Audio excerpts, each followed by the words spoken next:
Okay, everybody just keep in mind the camera adds at least 25 pounds. Anyway, moving on.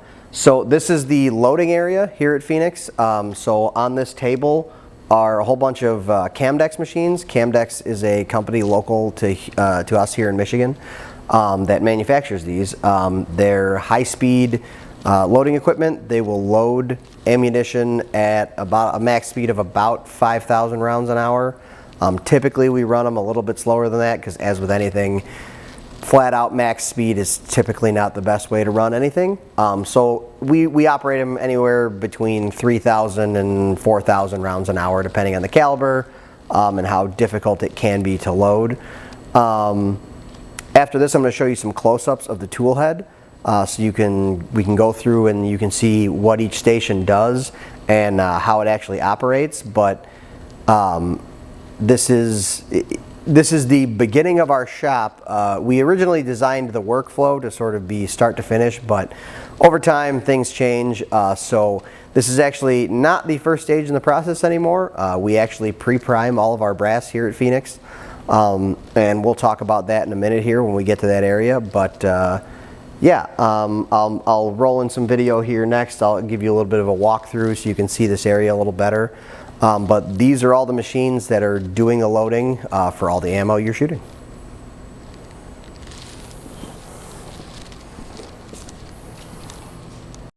Okay, so here's the Camdex tool head. I'm just going to sort of go through and point out what each station is doing. A lot of people ask questions about that when we post videos. So on the left side here, this tube, that's where your brass is fed in to start with. So here at Phoenix we run primed brass through our Camdexes. So there's actually no priming happening on this machine. It is possible. There's a lot of stations here. You can see, you know, these three don't have anything in them. So the nice thing about these machines is they're expandable. You can do a lot of different things with them. This is just how we have them set up. So after the brass gets dropped in this first station here, you see this is a plunger that goes up and down.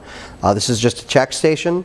So all this does is basically ensure that there is a case in the first station. So if, say, something were to get jammed or if the machine were to run out of brass, basically the machine would stop itself. There's a sensor. I'm not sure how well you can see it, but it's right back here. It's a ferrous metal sensor. So basically if it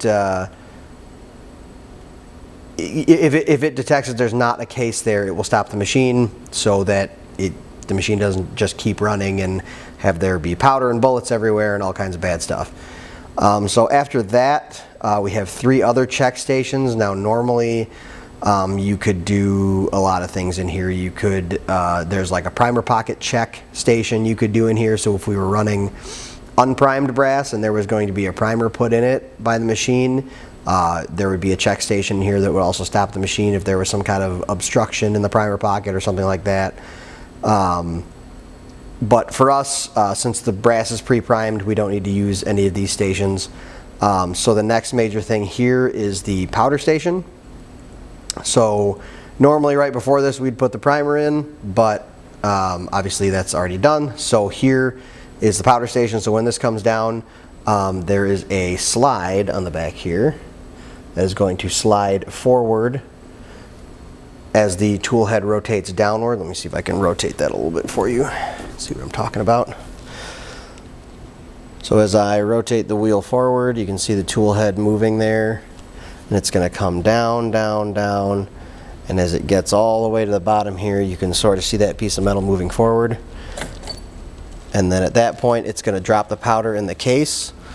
I'll see if I can roll some B-roll of what the inside of there looks like. Drops powder in the case.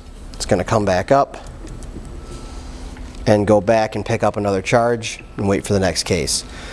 So at the same time, the next case in line is in this station. This is a powder check station.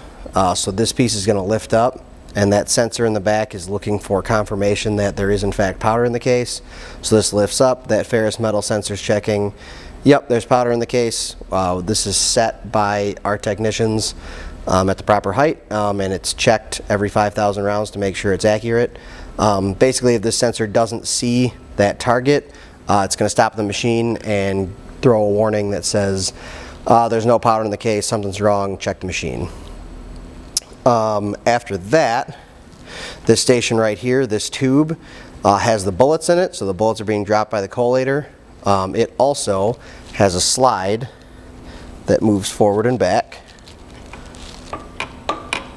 So it's just coming back, it's going to pick up a bullet, and as the tool head comes down, it's going to slide forward. That's going to drop the bullet onto the case, and this piece is going to partially seat the bullet in the case, just to make sure it's not going to fall off, move, anything like that, so that the next station in line can seat the bullet to final depth. Again, this is set by our technicians to whatever the overall length in the specification is. And then the check after that is a bullet check. So this will stop the machine if it detects that there wasn't a bullet put in place. So again, it slides up and down. Ferrous metal sensor here will check and see if there's a bullet there. If there's not, the machine will stop, so we're not spitting out cases with no bullet in it. Yeah, so it's really pretty straightforward. It's not a whole lot different than your basic at-home machine. It just does it a lot faster, and it has a lot more safety features. So powder check being the most important one. You know, it pretty much has to, we have to have that on any machine we use, because once the bullet's in the case, it's very difficult to ensure that the powder's in there. So this gives us it ensures that we have the proper charge in the case, and that we're not sending out squibs, double charges, anything like that. The other thing that I forgot to mention that the station also does is it also flares the case. So in order to accept the bullet, often you need to flare the case just a little bit. So this achieves that as well. So this gives you an idea what the fault screen looks like there, what our technicians see when it throws a fault. So the case level there is obviously lit up. There's no cases in the machine right now, so it's going to go off no matter what. I'm going to pull the camera back here so I can kind of show you what happens. Hopefully you'll still be able to see what I'm doing here. So in the upper left corner there, you can still sort of see the screen. All I'm going to do is rotate the machine by hand, and you'll see that right when it gets to the bottom of the stroke here, all those sensors are going to light up, because there's no case with powder, there's no bullet, and there's no case in the machine. So all four of those sensors went off, and that would stop the machine had it been running and I not been working it by hand. And just one more thing to note. Focus up on the screen here a little more.